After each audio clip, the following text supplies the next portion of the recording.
샤도 슈야 남게 가르마 고침 마참냐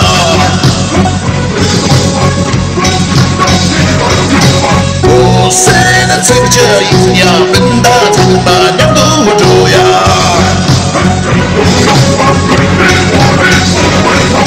장대치도 쏟아 그야 짜도 군다 랑마 다르야 길컴 군바 토바네야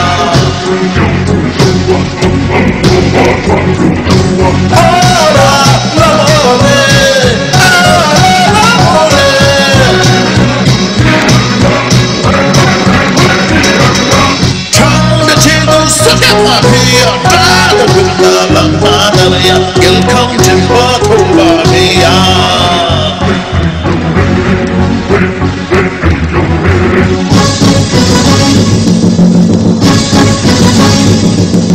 Tango Shadu Surya Namke Karma Ucham Machamya.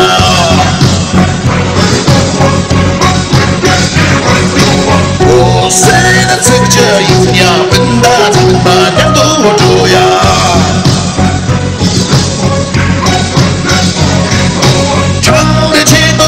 Apiya tada tunda rama dariya welcome to Batavia.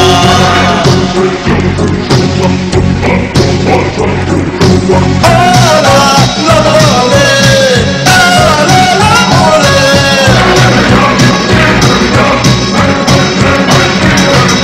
Chanda chido saka apiya tada tunda rama dariya welcome to Batavia.